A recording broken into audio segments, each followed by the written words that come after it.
1 की 2 बनेगी, 2 की 4 बनेगी, 4 की 8 बनेगी और 8 की 16 बनेगी। और एक बात याद रखिएगा, जिसे कैंसर नहीं है उसमें कैंसर कोशिकाएं विभाजित होने के बाद फैलती रहेगी, क्योंकि इस इंसान को कैंसर नहीं है। अब हम एक ऐसे इंसान का शरीर देखेंगे जिसमें कैंसर हो जाता है। अगर कैंसर हो गया है तो उसका एक ही मतलब है, जो भी कोशिकाएं हैं उनका विभाजित होना बंद हो गया है। वो एक के ऊपर एक, एक के ऊपर एक, इस प्रकार से चढ़कर कैंसर की गांठ हमारे शरीर में बनाती है। पहले की पिक्चर में हमने देखा था जब कैंसर नहीं था तो कोशिकाएं विभाजित होने के बाद फैलती जा रही थी, लेकिन यहाँ पर कैंसर की गांठें, कैंसर की कोशिकाएं एक के ऊपर एक, एक के ऊपर एक, इस प्रकार चढ़कर कैंसर की गांठ हमारे शरीर में बनाती है और यहीं से जीवन को बर्बाद कर सकने वाले कैंसर की शुरुआत हो जाती है। अब हम देखेंगे नॉर्मल और कैंसरस सेल डिवीजन में कितना जमीन आसमान का फर्क होता है। शरीर के इस भाग में कैंसर नहीं है और उस भाग में कैंसर हो चुका है। जब कैंसर नहीं होता है तो सामान्य कोशिकाएं जब 16 शरीर में 16 बनती है उतने ही समय में कैंसर की कोशिकाएं 596 बनती है। जब शरीर के अंदर सामान्य कोशिका 32 बनती है उतने ही समय में कैंसर की कोशिका 1480 बनती है। मतलब गणित की भाषा में बात करें तो सामान्य कोशिका के मुकाबले कैंसर की कोशिका देश में हर साल 30 लाख लोगों की मौत होती है। अब आप सोच रहे होंगे जिस बीमारी के कारण हमारे देश में हर साल 30 लाख लोगों की मौत होती है उसके पीछे का क्या कारण होगा, मतलब आखिर क्यों हो जाता होगा इंसान को कैंसर। कहने तक बेच दिए। टाटा मेमोरियल हॉस्पिटल में इलाज के लिए जाने के बाद जिनके वहां रहने की व्यवस्था नहीं होती उनको हमने 6-6 महीने तक फुटपाथ पे सोते हुए देखा है। इसके बावजूद भी वो रिकवर नहीं कर पाते हैं। मेरे नज़दीकी परिवार और फ्रेंड सर्कल में 3 लोगों की मौत कैंसर से ही हुई है। उस परिवार का हाल देखने के बाद मैं एक बात तो अच्छे से समझ चुकी हूँ, जब कैंसर घर में एक भी इंसान को हो जाता है तब पूरा का पूरा परिवार मानसिक कैंसर का शिकार बन जाता है।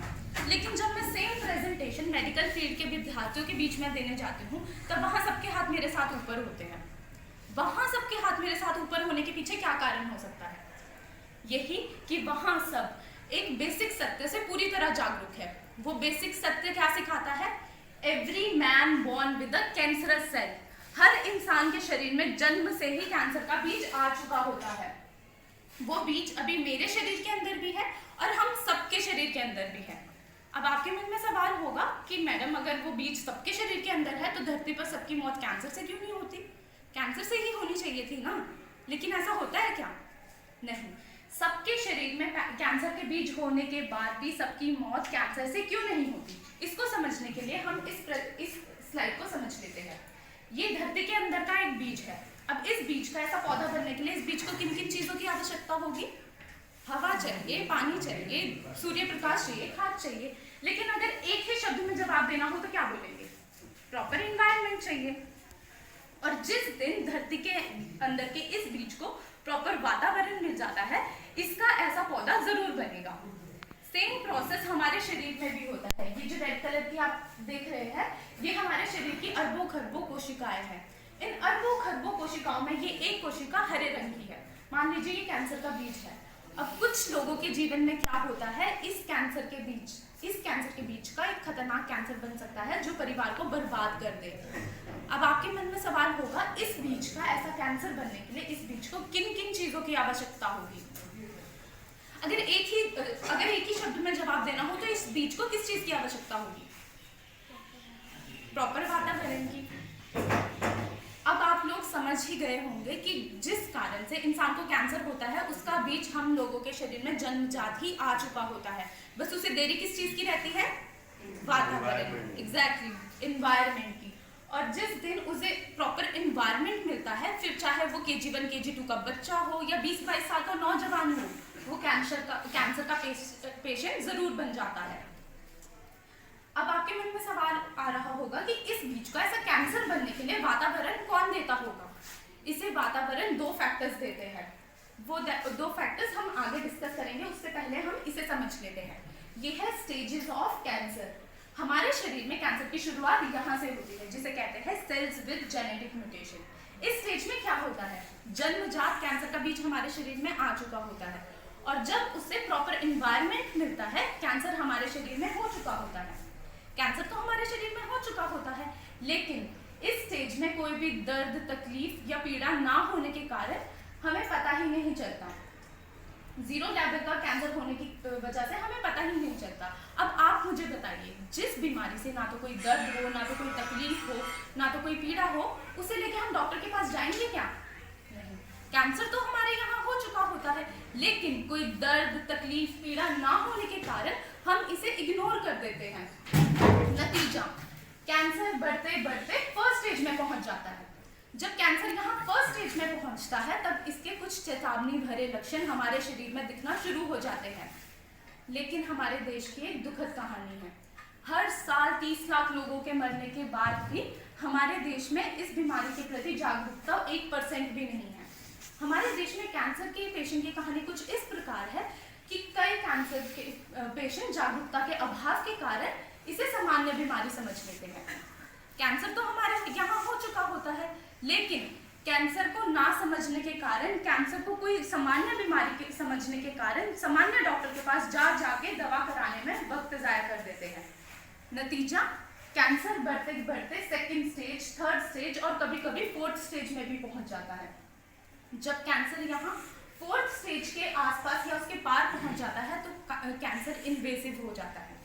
इन्वेसिव कैंसर का मतलब है जब एक अंग का कैंसर दूसरे अंग में फैलना शुरू हो जाता है। फिर चाहे वो दुनिया का सबसे अमीर इंसान हो, खुद कैंसर का डॉक्टर क्यों ना हो, उसे बचाना बहुत ही मुश्किल हो जाता है।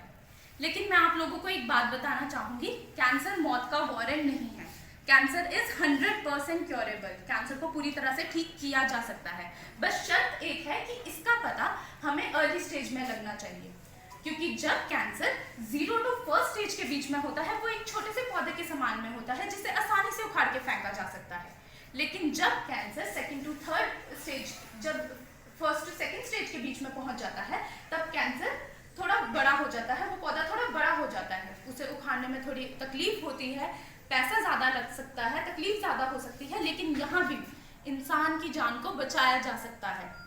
लेकिन जब कैंसर 3rd या 4th स्टेज के आसपास या उसके पार पहुंच जाता है तो वो कैंसर इन्वेसिव बन जाता है। मतलब वो एक बरगद के पेड़ के समान हो जाता है जिसकी जड़ें हमारे पूरे शरीर में फैल चुकी होती है। अब आप मुझे बताइए, क्या बरगद के पेड़ को काटना आसान होता है? बहुत ही मुश्किल हो जाता है। उसकी जड़ें पूरे शरीर में फैल चुकी होती हैं। यहाँ पे उस इंसान को बचाना लगभग असंभव हो जाता है।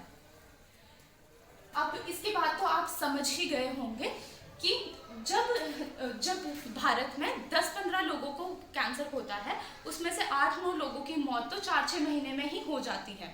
अब मैं आप लोगों से पूछना चाहूँगी, क्या कैंसर का पेशेंट कैंसर के डॉक्टर के पास यहाँ जाता है? क्या यहाँ जाता है? नहीं। कैंसर का एग्जैक्टली सर, कैंसर का डॉक्टर कैंसर के पेशेंट के पास तब जाता है जब उसकी ज़िंदगी में लगभग सब कुछ खत्म हो जाता है। मजबूरी में वो अपना घर बेचता है, अपना खेत बेचता है, 10% में पैसे ब्याज में लेके जैसा डॉक्टर बोलता है वैसा करना शुरू करता है। एक दिन ऐसा आता है, ना तो वो इंसान बच पाता है, ना तो वो उस घर के लोगों के लिए जीवन जीने के लिए कुछ पैसे बच पाते हैं।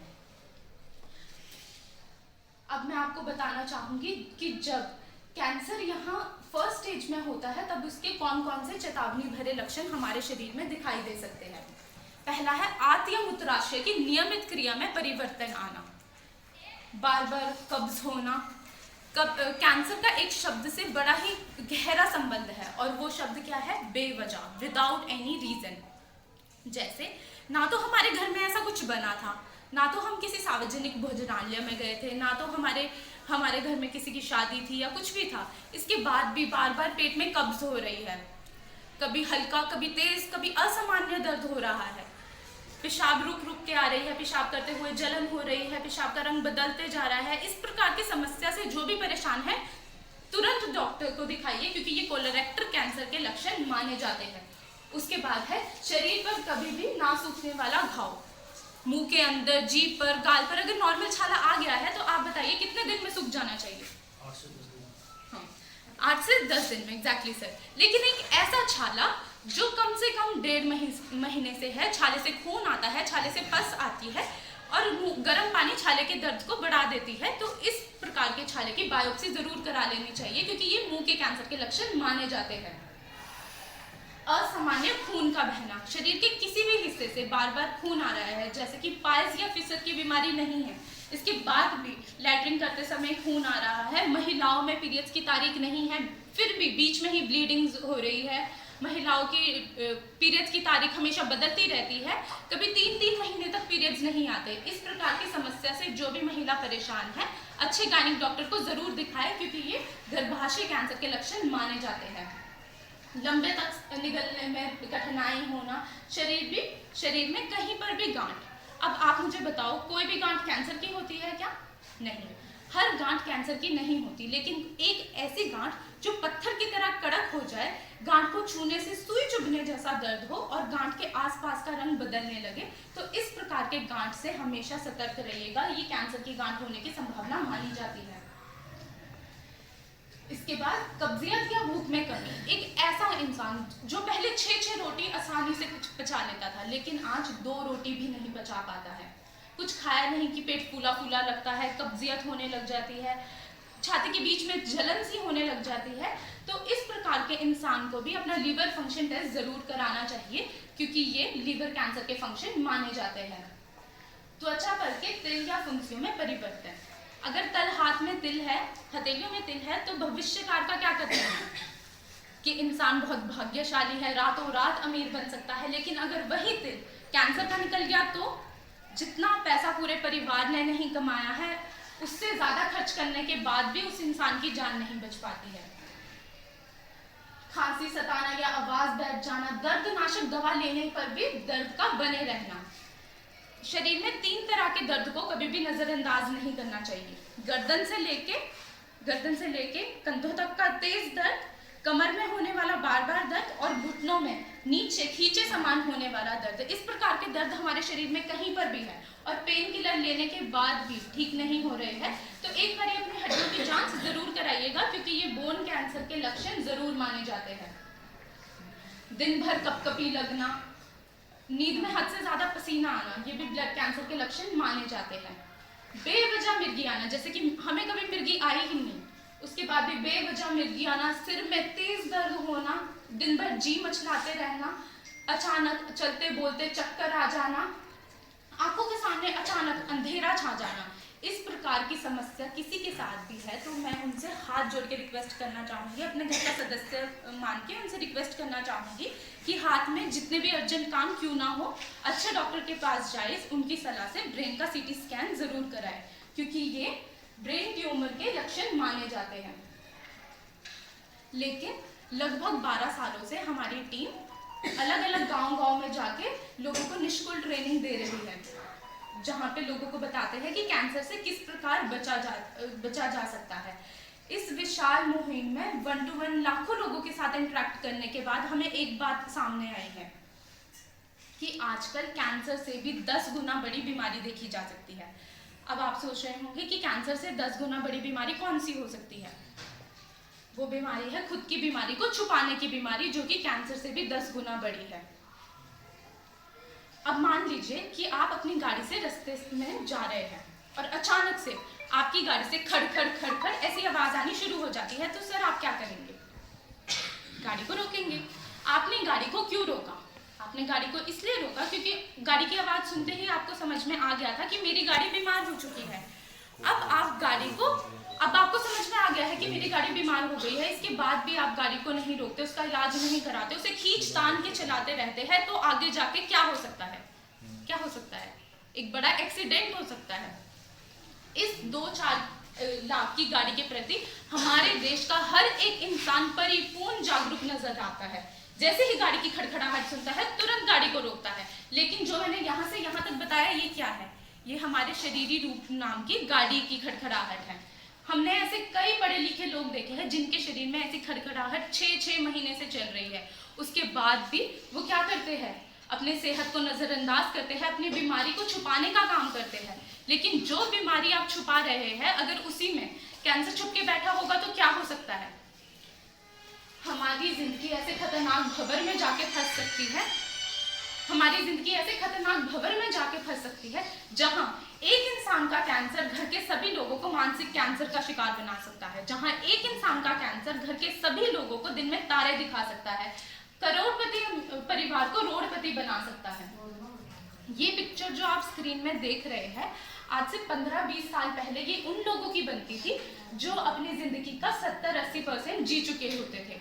लेकिन आज यही पिक्चर KG1 KG2 के बच्चों की 20-22 साल के नौजवान लड़का लड़कियों की बनती जा रही है। अगर आपको भी ऐसा लगता है कि मेरे घर में ये पिक्चर किसी की नहीं बननी चाहिए, तो मेरी प्रेजेंटेशन के खत्म होने के 10 मिनट पहले मैं आपको 2 रास्ते बता के जाऊंगी। अगर आप उसे इम्प्लीमेंट करते हैं तो आपके घर का कोई भी सदस्य जिंदगी और मौत की लड़ाई लड़ते हुए अस्पताल में नजर नहीं आएगा।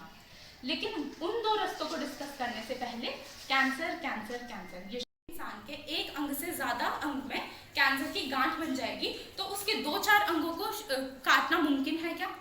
2-4 अंगों को एक साथ काटकर शरीर से बाहर फेंकना मुमकिन है क्या? नहीं। तो ऐसे सिचुएशन में क्या हो सकता है, उस पेशेंट की जिंदगी ऑपरेशन थिएटर के टेबल में ही समाप्त हो सकती है। तो ऐसी कंडीशन में डॉक्टर क्या करते हैं? They will suggest the patient to go for the chemo और रेडिएशन। कीमो और रेडिएशन ने लाखों लोगों का जीवन बचाया है।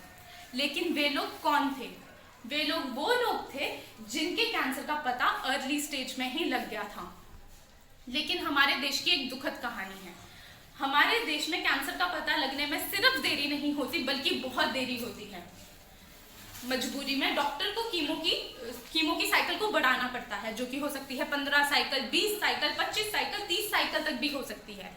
यहाँ पे जितने भी लोग बैठे हैं सब वेल क्वालिफाइड है। आप सभी को पता ही होगा कि कीमो क्या होता है। कीमो किसी भी प्रकार की दवाई नहीं होती, ये एक प्रकार का खतरनाक एसिड होता है। कागज पर एक बूंद डाल के देखिएगा, कागज जलने लगता है, कागज में आग लग जाती है। अब आप लोग सोच सकते हैं जिस कीमो की वजह से कागज में आग लग जाती है, कागज जलने लगता है, वही कीमो जब पेशेंट के शरीर में डाला जाता होगा तो पेशेंट के शरीर की क्या हालत होती होगी। जब कैंसर भारत में 100 लोगों को होता है, उसमें से 90 लोगों की मौत कैंसर हो जाने के बाद भी कैंसर से नहीं होती। 90% लोगों की मौत कैंसर में इस्तेमाल होने वाले इलाज की वजह से हो जाती है। सोनाली बेंद्रे जी आप सब जानते होंगे कौन है, एक एक्ट्रेस है। वो नागपुर में आए थे तो उन्होंने इंटरव्यू के दौरान बताया था कि जितना खतरनाक कैंसर नहीं होता उससे कई गुना ज्यादा खतरनाक कैंसर का इलाज होता है। जितनी तकलीफ पेशेंट को कैंसर के माध्यम से नहीं होती, उससे कई गुना ज्यादा तकलीफ उसको इसके इलाज के माध्यम से होने शुरू हो जाती है। जब कैंसर के पेशेंट की इम्यून पावर कमजोर होने लग जाती है तो धीरे धीरे उसके सर के सारे बाल, उसके शरीर के सारे बाल झड़ने लग जाते हैं, हाथ पांव के नाखून पूरे काले काले पड़ने लग जाते हैं, गले के अंदर ऐसे भयंकर छाले होते हैं कि सामान्य पानी तक निगलना पेशेंट के लिए बहुत मुश्किल का काम हो जाता है। Exactly sir. तो ऐसी कंडीशन में डॉक्टर क्या करता है? गला काटकर, नली फंसाकर फूड पाइप के माध्यम से लिक्विड फूड देना शुरू कर देता था। ऐसी सिचुएशन में कब उस पेशेंट का लैट्रिन बाथरूम हो जाए उसे पता ही नहीं चलता। अगर केयर टेकर पास में ना हो तो 6-6 घंटे तक उसी कंडीशन में पड़ा रहता है वो। ऐसी खतरनाक सिचुएशन हो जाती है कि मुंह में इतना सूज जाता है कि अपना ही चेहरा आईने में देख ले तो खुद को देख के ही डर जाता है। इतनी वेदना होने के बाद भी अगर पेशेंट रिकवर नहीं कर पाता तो डॉक्टर क्या करते हैं? एडवांस ट्रीटमेंट सजेस्ट करते हैं, जो कि हो सकता है इम्यूनोथेरेपी हो सकता है, टारगेट थेरेपी हो सकता है, प्रोटोन थेरेपी हो सकता है और टोमोथेरेपी भी हो सकता है। अब आप लोग मुझे बताएं, ये जो एडवांस ट्रीटमेंट निकल के आया है, क्या इसका खर्च 1000-2000 होता होगा? नहीं, इसका खर्च लाखों में, करोड़ों में होता है। हमारे भारत देश में ऐसे कई सारे लोग हैं जिन्हें कैंसर हुआ था, लेकिन आज इस एडवांस ट्रीटमेंट की वजह से वो आज जिंदा नजर आते हैं। लेकिन क्या उन लोगों के चेहरे हमारे जैसे सामान्य चेहरे होते होंगे? नहीं, वो कुछ इस प्रकार है। युवराज सिंह जी, सोनाली बेंद्रे, मनीषा कोराला, अनुराग वासु जी और संजय दत्त जी। अब मैं आपसे पूछना चाहती हूँ, क्या इन्होंने अपना इलाज पीजीआई के किसी हॉस्पिटल में, चंडीगढ़ के किसी हॉस्पिटल में या किसी गवर्नमेंट हॉस्पिटल से कराया होगा? नहीं, इन्होंने अपना इलाज विदेश जाकर कराया। 2018 में वर्ल्ड कैंसर डे के दिन युवराज सिंह का लाइव इंटरव्यू हमें मुंबई में देखने का मौका मिला, जिसके दौरान उन्होंने बताया, मुझे कैंसर के चक्रव्यूह से बाहर निकलने के लिए दवा और डॉक्टर में पूरे 20 करोड़ रुपए लगे। उन्होंने ये बात कही थी कि मेरे पास पे थे, इसीलिए मैं आज आपको जिंदा नजर आ रहा हूँ। लेकिन यहाँ पे जितने भी लोग बैठे हैं उन सभी का ऐसा हंसता खेलता खुशहाल परिवार होगा, जिसमें उनके माँ बाप होंगे, भाई बहन होंगे, हस्बैंड वाइफ होंगे और बच्चे भी होंगे। अब उन परिवार का चित्र, अपने परिवार का चित्र नजर के आगे रख के खुद से 4 सवाल, ईमानदारी से खुद से 4 सवाल पूछिए। जितनी तेजी से कैंसर बढ़ रहा है, पहला सवाल, जितनी तेजी से कैंसर बढ़ रहा है, क्या उतनी ही तेजी से मेरे घर के ये लोग जागरूक हो रहे हैं क्या? नहीं। दूसरा सवाल, जो कैंसर कल को महामारी बन सकती है, उससे लड़ने के लिए मेरा परिवार सक्षम है क्या? नहीं। तीसरा, परिवार कल चल के मेरी अज्ञानता के कारण या मेरे परिवार की अज्ञानता के कारण हमारे घर में किसी को कैंसर हो गया तो हम उन्हें विदेश ले जा पाएंगे क्या? हम 20 करोड़ रुपए खर्च कर पाएंगे क्या? अरे 20 करोड़ तो छोड़िए, आज के इंसान को अचानक से 20,000 भी खर्च करने पड़ जाते हैं तो वो जिम्मेदारियों के जंजाल से इतनी बुरी तरह से जकड़ा हुआ है कि उसे दिन भर की जिंदगी में क्या नजर आता है? बेटी की शादी करानी है, बच्चों को पढ़ाना है, जो घर लेके रखा है उसका कर्जा चुकाना है। हमारे देश में पढ़े लिखे लोगों की भी एक दुखद कहानी है। हमारी टॉप 10 प्राथमिकताओं में स्वास्थ्य दूर दूर तक नजर नहीं आता है। लेकिन अगर कल चलकर हमारे घर में किसी को कैंसर हो जाता है तो ना तो हम उन्हें विदेश ले जा पाएंगे, ना तो हम उनके इलाज के लिए 20 करोड़ खर्च कर पाएंगे। लेकिन एक काम हम सब बिल्कुल अच्छे से कर सकते हैं। एक दृढ़ संकल्प लेना होगा, खुद से वादा करना होगा कि अब जिंदगी ऐसी जीनी है कि हमारे घर में किसी को कैंसर होना ही नहीं चाहिए। अभी आप लोगों में से किन किन को लगता है कि हमारे घर में किसी को कैंसर हो ही नहीं सकता, होना ही नहीं चाहिए? नहीं होना चाहिए, हर कोई चाहेगा। हाँ, सब चाहेंगे कि नहीं होना चाहेगा, सर चाहेंगे, मैडम भी चाहते हैं, मैं भी चाहती हूँ कि मेरे घर में किसी को कैंसर होना ही नहीं चाहिए। लेकिन सोचने से कुछ होगा क्या? सोचने से कुछ नहीं होगा। जो कुछ भी होगा करने से होगा। अब मैं आपको 2 रास्ते बताने जा रही हूँ, जिसको अगर आप फॉलो करते हैं तो आपके घर में कोई भी सदस्य जिंदगी और मौत से लड़ता हुआ अस्पताल में नजर नहीं आएगा। तो पहला रास्ता है अर्ली डिटेक्शन। इसको एक्सप्लेन करने से पहले मैं आप लोगों को एक एग्जाम्पल देना चाहती हूँ। आप सभी लोग रोज सुबह नहा धोकर तैयार होकर स्कूल या ऑफिस जाते हैं। स्कूल या ऑफिस जाने से पहले आप क्या करते हैं? एक बार अपना शक्ल आईने में देख लेते हैं। अरे वही नाक, वही कान, फिर भी रोज रोज अपना चेहरा शीशे में क्यों देखते हैं? सिंपल सी बात है, बाहर की दुनिया में कदम रखने से पहले मैं प्रेजेंटेबल हूँ या नहीं, इस बात की एक बार तसल्ली करना चाहते हैं। हमारे देश की ये दुखद कहानी है। आम इंसान साल भर की जिंदगी में पूरे 12,355 बारी अपनी बाहरी चेहरा देख लेता है, लेकिन गलती से भी वो इंसान अपने शरीर के अंदर के चेहरे देखने की कोशिश नहीं करता।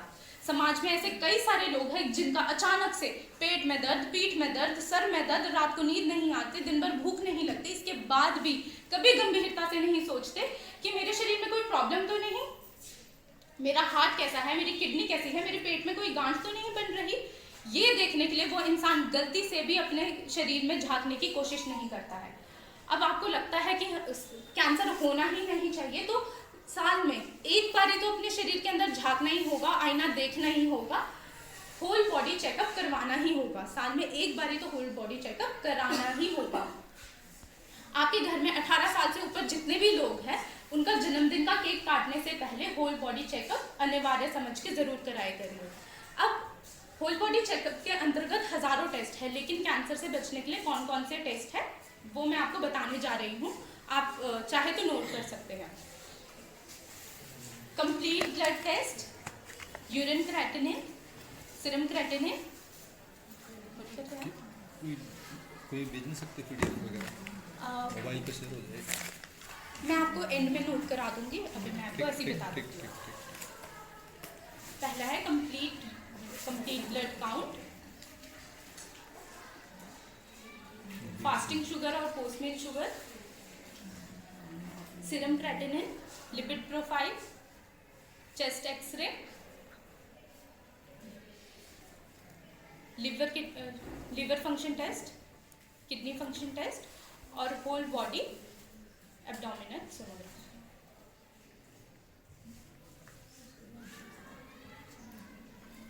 और हाइट वेट का बैलेंस डाइट चेक। इसकी रिपोर्ट इसकी रिपोर्ट लेके आप अपने किसी भी मनपसंद फैमिली डॉक्टर के पास जाइए, 15-20 मिनट का टाइम निकाल के बैठिए और समझिए कि मेरे शरीर में कोई गड़बड़ी तो नहीं।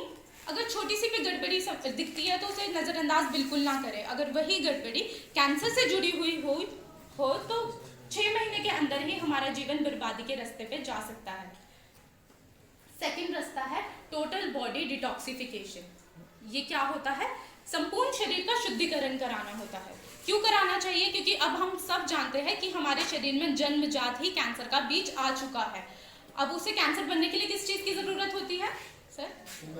एग्जैक्टली, वातावरण की ज़रूरत होती है। और उसे वातावरण कौन देता है? जो भी चीज़ें शरीर के बाहर से हमारे शरीर के अंदर जाती है। शरीर के बाहर से हमारे शरीर के अंदर क्या क्या जाता है?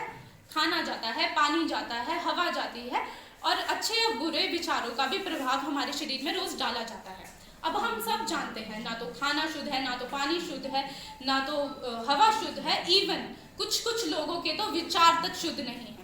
अशुद्ध खाना, अशुद्ध पानी और तनाव भरे विचारों से जितनी गंदगी हमारे शरीर में रोज डाली जाती है, वो एक दिन हमारे शरीर को कैंसर के बीज को वातावरण जरूर दे सकती है और हमें कैंसर का पेशेंट जरूर बना सकती है।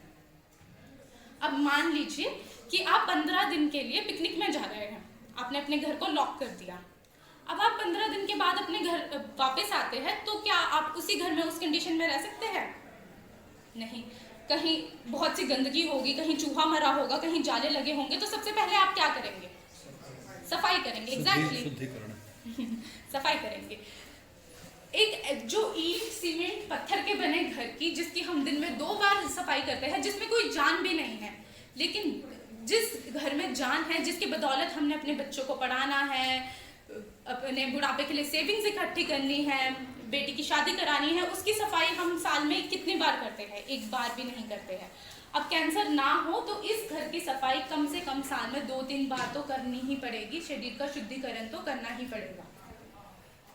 अब आपको 100% ऐसा लगता होगा कि मेरे घर में किसी भी बच्चे की हालत ऐसी नहीं होनी चाहिए, लेकिन WHO की बड़ी रिपोर्ट आ चुकी है। जिस प्रकार का खान पीन हमारे बच्चे को बचपन से मिलना शुरू हो जाता है, उसको ध्यान में रखकर एक बड़ी समस्या भारत में देखी जा सकती है, जहां हर तीसरे परिवार में एक बच्चे को ब्लड कैंसर हो सकता है। वो तीसरा परिवार मेरा भी हो सकता है और वही तीसरा परिवार आपको भी हो सकता है। ब्लड कैंसर की गंभीरता को समझना है तो जब भी समय मिले किसी भी कैंसर हॉस्पिटल में बच्चों के वार्ड का एक चक्कर लगा के आइएगा। आप देखेंगे 1.5 फीट के नन्हे मुन्ने बच्चों के इधर उधर पूरे शरीर में नलियां लगी होती है। बच्चों के माँ बाप उनके आसपास बैठे होते हैं, रो रो के उनके आंखों से आंसू रुकने का नाम ही नहीं ले रहे होते हैं। मेरा एक ऐसा ही प्रोग्राम पानीपत के स्कूल में हुआ था। एक मैडम को वर्ड्स ऑफ थैंक्स करने के लिए आगे आना था। मैडम आगे भी आई, लिखकर भी लाई थी कि क्या बोलना है, लेकिन उनके मुंह से एक शब्द ना निकला। जब उनकी कहानी सुनी तब समझ में आया कि शादी के 16 साल बाद उन्हें एक लड़का हुआ। जब लड़का 3 साल का हुआ तो अचानक से बीच बीच में उस लड़के की तबीयत खराब होनी शुरू हो गई। जब बच्चे की तबीयत खराब होती थी तब उसे डॉक्टर के पास ले जाते थे। डॉक्टर चेकअप करता था, दवाई लिख कर दे देता था, बच्चा भी ठीक हो जाता था, खेलने लगता था। लेकिन ये सिलसिला चलता रहा। 6 महीने बाद क्या हुआ? अचानक से उस बच्चे की तबीयत बहुत खराब हो गई। रात के 1 बज रहे थे। डॉक्टर ने अभी तक जितनी भी दवाई लिख कर दी थी सब खिला दी। इसके बावजूद भी उस बच्चे की सेहत में कोई सुधार ना आ सका। घर वाले घबरा गए। डॉक्टर बुखार उतरने का इंतजार कर रहे थे और जब बुखार नहीं उतरा तो पड़ोसियों के साथ मिलकर डॉक्टर के पास ले गए और डॉक्टर ने तुरंत 2 टेस्ट करने के लिए बोला। जब टेस्ट की रिपोर्ट आई, घर वालों को अपनी ज़िंदगी का सबसे बड़ा झटका लगा। माता तो सुनकर बेहोश ही हो गई। ऐसा क्या था उस रिपोर्ट में? डॉक्टर ने बताया कि बच्चे को 3rd ग्रेड का ब्लड कैंसर है। ध्यान से सुनिएगा, जब किसी भी बच्चे को 3rd ग्रेड का ब्लड कैंसर हो जाता है तब उस बच्चे को बचाना लगभग असंभव हो जाता है। इन लोगों के पास इतना पैसा नहीं था। इन्होंने क्या किया? शिक्षकी पेशे से एक घर बना के रखा था, उसको 90 लाख में बेच दिया। मैंने एक बात बहुत करीब से नोटिस करी है, जिनके घर में भी कैंसर हो जाता है उनका दिमाग काम करना बंद हो जाता है। जैसा डॉक्टर या पड़ोस वाले बोलना शुरू कर देते हैं, वैसे ही भाग भाग के करना शुरू कर देते हैं। किसी ने कहा कि मुंबई में अच्छा डॉक्टर है, मैडम बच्चे को मुंबई ले गई। किसी ने कहा हैदराबाद में अच्छा डॉक्टर है, जहाँ का पता कोई बताता था मैडम बच्चे को वहीं पर ले जाती थी। जब डॉक्टर की दवाई से भी बच्चा रिकवर नहीं कर पा रहा था तो उनका पेशेंस टूटने लगा। पढ़ी लिखी मैडम ने भी अंधविश्वास पे विश्वास कर लिया। जंगल में जाकर झाड़ फूक में लाखों रुपए खर्च कर दिए। इसके बावजूद भी जो घर खरीद के रखा था उसको बेचने के बाद भी जितना पैसा आया सब लगा दिया, कर्ज भी बढ़ने लगा। इसके बाद भी उस बच्चे की जान नहीं बच पाई। आज ये सिर्फ उसी बच्चे की कहानी नहीं है, बल्कि लाखों बच्चों की कहानी बनती जा रही है। आपके घर में भी बच्चे हैं, उनको सुरक्षित रखिए, उनका ध्यान रखिए और ध्यान से सुनिए। अच्छी शिक्षा के साथ साथ अच्छा स्वास्थ्य होना भी बहुत जरूरी है। अमेरिका में 150 बच्चों पर 10 डॉक्टर ने 5 साल तक गंभीरता से रिसर्च करी और वो रिसर्च सिद्ध कर चुकी है अगर किसी भी बच्चे को ब्लड कैंसर हो जाता है तो उसके पीछे 3 बड़े कारण नजर आते हैं। पहला, कोल्ड ड्रिंक। आपने ऐसे कई सारे परिवार देखे होंगे जहां पर बच्चों में बचपन से ही कोल्ड ड्रिंक का शौक, बहुत गंदा शौक पाया जाता है। कोल्ड ड्रिंक तो आप समझ रहे होंगे, कोको कोला या पेप्सी समझ रहे हैं तो आप गलती कर रहे हैं। ऐसे कई सारे परिवार हैं जहां में बच्चों ने थोड़ा सा भी अच्छा काम कर लिया तो माता पिता बख्शीश में खुद ही पिला देते हैं, जैसे कि टूटी फ्रूटी, माजा वाजा, ये सारे कोल्ड ड्रिंक्स के बैनर के अंदर ही आते हैं। इनके अंदर के हार्मफुल केमिकल्स और कलरिंग एजेंट हमारे बच्चे को एक दिन ब्लड कैंसर का शिकार बना सकते हैं। उसके बाद देखा जाता है इस प्रकार का खतरनाक खाना। एक जमाना था जहाँ पे रोटी सब्जी दाल चावल का बहुत सम्मान किया जाता था, लेकिन आज बच्चों में ऐसे कई सारे परिवार हैं जहाँ पे बच्चों के 5-6 साल की उम्र तक बच्चों को असली दाल चावल रोटी सब्जी का स्वाद ही नहीं पता होता है। जैसी भूख लगती है कुरकुरे चिप्स की मांग करने लगते हैं। और जो माँ बाप फूड कॉन्शियस नहीं होते हैं वो क्या करते हैं, बच्चे की चिल्लाने की आवाज से छुटकारा पाने के लिए 10 रुपए का नोट जेब से निकाल के बच्चे के हाथ में दे देते हैं। वो मासूम बच्चा क्या करेगा, 10 रुपए के नोट से क्या खरीदेगा, काजू किशमिश तो नहीं खरीदेगा, ऐसी ही चीजें खरीदेगा जिससे एक दिन उसे ब्लड कैंसर जरूर हो सकता है। अब आप बाहर जाओगे, हमारा यंग इंडिया कहाँ दिखता है, शाम को आप घर से बाहर निकलते हो तो यंग इंडिया कहाँ दिखता है, यही चाइनीज स्टॉल, जंक फूड, इन्हीं चीज़ों को खाते हुए दिखता है, जिसके कारण उसे ब्लड कैंसर का खतरा बहुत ही बढ़ जाता है। अब मेरे प्रोग्राम खत्म होने के बाद काफ़ी सारी मम्मियों के मुझे कॉल आते हैं, मैडम जो भी आपने मुझे बताया एग्जैक्टली मेरे परिवार की कहानी है, बताए मैं अपने बच्चे को ब्लड कैंसर से कैसे सुरक्षित रख सकती हूँ। तो एक ही रास्ता है, जितने भी माता पिता हैं उनसे मैं हाथ जोड़ के निवेदन करना चाहती हूँ कि अपने बच्चे को अगर ब्लड कैंसर से बचाना है तो एक CBC नाम का टेस्ट ज़रूर कराइएगा। आप नोट भी कर सकते हैं। CBC मतलब कंप्लीट ब्लड काउंट, मैंने आपको पहले भी नोट कराया था। इसमें क्या होता है, बच्चे के ब्लड को 18 पैरामीटर्स में चेक किया जाता है। अगर किसी भी बच्चे को 2 साल बाद भी ब्लड कैंसर होना होगा तो उसका आज ही पता लग जाएगा। जो भूकंप 2 साल बाद आने वाला है उसका आज पता करके क्या करेंगे, हम अपने बच्चे की अच्छे से सुरक्षा कर सकते हैं। इसलिए ये CBC नाम का टेस्ट जरूर कराइएगा। अब आपको 100% लगता होगा कि मेरे घर में किसी भी महिला की हालत ऐसी नहीं होनी चाहिए, लेकिन आज भारत में ब्रेस्ट कैंसर इतनी तेजी से बढ़ रहा है। कैंसर के प्रति महिलाओं में लेटेस्ट स्टैटिस्टिक्स एक वार्निंग दे रहे हैं। हर 4 मिनट में एक महिला को ब्रेस्ट कैंसर डिटेक्ट होता है और हर 10 मिनट में 2 महिला की मृत्यु ब्रेस्ट कैंसर के कारण ही होती है। मैं लगभग 50 मिनट से ये प्रेजेंटेशन दे रही हूँ। इन 50 मिनट में ब्रेस्ट कैंसर के कारण क्या हुआ होगा, 10 महिलाओं की जिंदगी ब्रेस्ट कैंसर के कारण समाप्त हो चुकी है। इसका सबसे बड़ा कारण क्या हो सकता है, शर्म और संकोच। घर की महिला ना तो अपने पति से बात करना चाहती है, ना तो डॉक्टर के पास जाना चाहती है, ना घर में किसी को बताना चाहती है। यहाँ पर पुरुष वर्ग भी बैठे हैं, तो हर पुरुष वर्ग की जिंदगी में 4 महिलाएं होती है, माँ, बहन, बेटी और बीवी।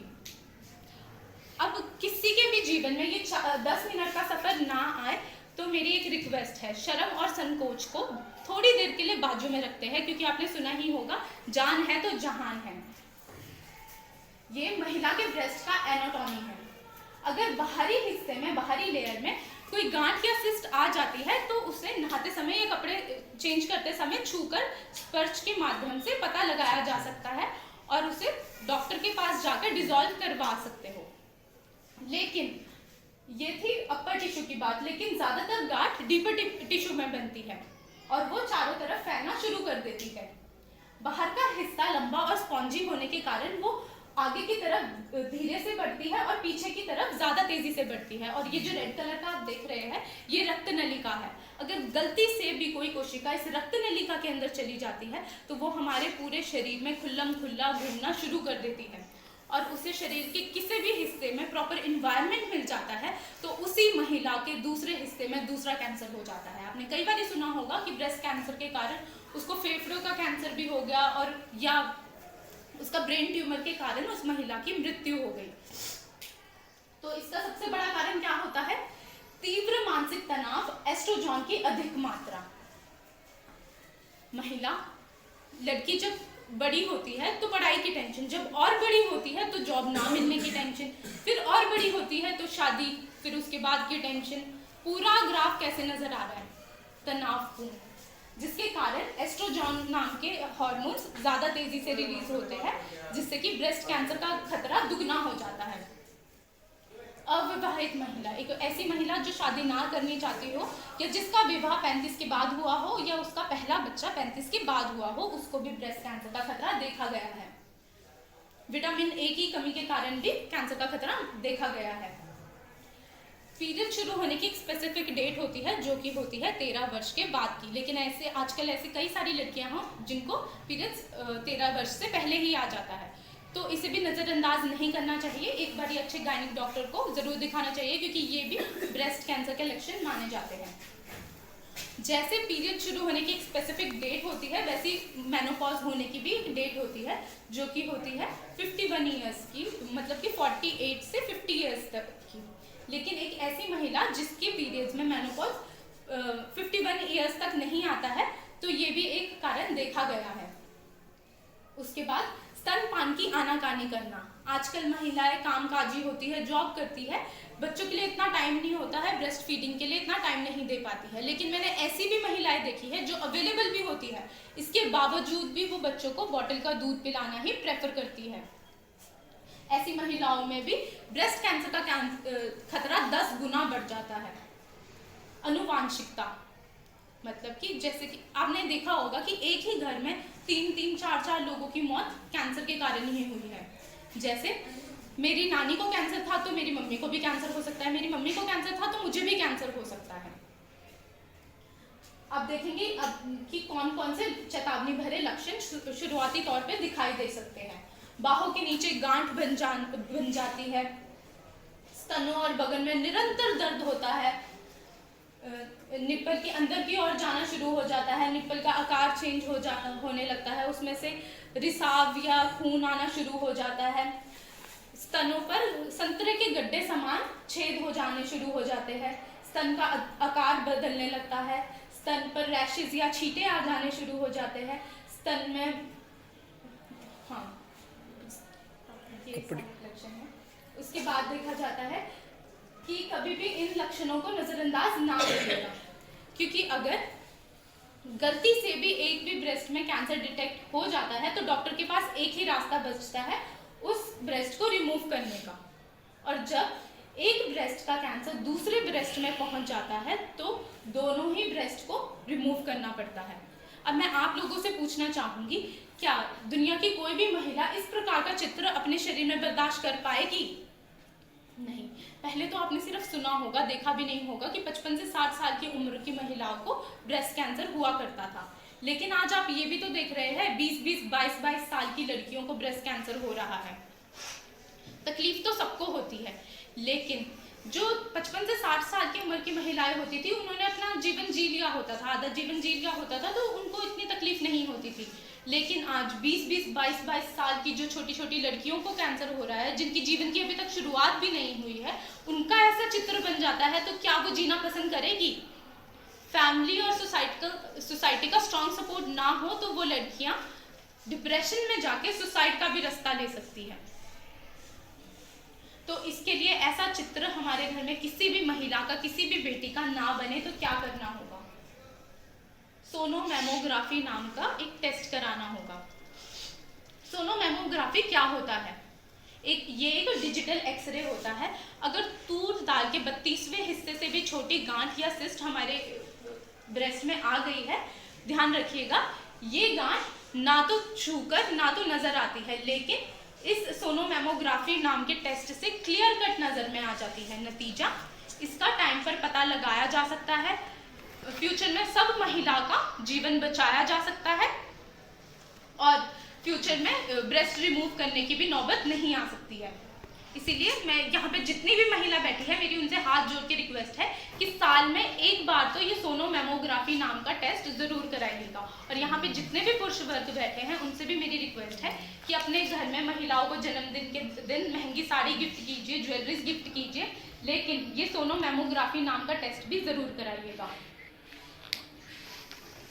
ये था पहला रास्ता। अब हम देखेंगे दूसरा रास्ता, जो कि है total body detoxification by panchakarma. हम सब जानते हैं कि हमारे शरीर में जन्मजात कैंसर का बीज आ चुका होता है। अब उसे कैंसर बनने के लिए किस चीज की जरूरत होती है? वातावरण मिलने की जरूरत होती है। उसे वातावरण कौन देते हैं? 2 फैक्टर्स देते हैं। वो 2 फैक्टर्स कौन से हैं? पहला है कार्सिनोजेंस और दूसरा है फ्री रेडिकल्स। कार्सिनोजेंस क्या होते हैं? ये एक खतरनाक रसायन होता है, खाने पीने के माध्यम से हमारे शरीर में आ जाता है और उस कैंसर के बीज को प्रॉपर वातावरण देने का काम करता है। फ्री रेडिकल्स क्या होते हैं? ये हवा में खुल्लम खुल्ला घूमते रहते हैं और सांस के जरिए नाक के माध्यम से हमारे शरीर के अंदर घुस जाते हैं। शरीर के अंदर घुसने के बाद क्या करते हैं? ये हमारे स्वस्थ सेल को डैमेज करके उनके अंदर घुस जाते हैं, उनकी ऊर्जा चुरा लेते हैं और उन्हें मार देते हैं। जब हमारी ज़्यादातर स्वस्थ कोशिकाएं मरना शुरू हो जाती है, तब कार्बन मोनोऑक्साइड का निर्माण होता है। जब हमारे शरीर में कार्बन मोनोऑक्साइड का ज़्यादा निर्माण होता है, तो जैसे लोहे में जंग लगने के कारण लोहा कमज़ोर हो जाता है, उसी तरह हमारा शरीर भी कमज़ोर पड़ जाता है और उसे कैंसर का खतरा ज़्यादा हो जाता है। अब हम समझेंगे कार्सिनोजन हमारे शरीर में कहाँ कहाँ से आते हैं। पहला है, ऐसे खाने पीने के माध्यम से आते हैं। एक ज़माना था जहाँ दाल रोटी सब्जी चावल का घर घर में बहुत सम्मान किया जाता था, लेकिन आज fast food, junk food, processed food का ज़माना आ गया है। अब मैं आप लोगों से एक सवाल पूछना चाहूँगी, हमारे घर में अच्छी क्वालिटी की गेहूं की रोटी कितने दिन तक चलती है? 2 दिन तक। लेकिन जो हमारे यंग जनरेशन के बच्चे ऑनलाइन मंगवा के खा रहे हैं, वो कितने दिन तक चलता है? 6-6 महीने तक कैसे फ्रेश रह जाता है? हमारे घर में जो अच्छी क्वालिटी का दूध उबाला जाता है, अगर उसे फ्रिज में ना रखो तो कब तक खराब हो जाता है? शाम तक खराब हो जाता है मैडम। लेकिन जो हम इतनी गर्मियों में भी स्ट्रॉ डाल के दूध जैसी चीजें पी रहे हैं, जैसे लस्सी वगैरह पी रहे हैं, वो इतने दिन तक फ्रेश कैसे रह जाती होगी? क्योंकि उनमें एक चीज मिलाई जाती है इन्हें फ्रेश रखने के लिए। वो चीज क्या है? Preservative. Exactly sir. Nitrate, nitrite, BHT। जब भी समय मिले इन तीनों को गूगल में सर्च करके रखिएगा, इतने खतरनाक होते हैं, आपका दिमाग हिल जाएगा। काफी लोग मुझसे पूछते हैं कि मैडम हमें अपने खान पीन में क्या बदलाव करना चाहिए। मेरा एक ही जवाब है, बाहर की खाना बिल्कुल बंद। फिर देखा जाता है धूम्रपान। कॉलेज जाने वाले लड़कों में इसकी लत काफी कम उम्र में पड़ जाती है। काफी लोग कहते हैं मैडम हमने तो कभी धूम्रपान किया ही नहीं।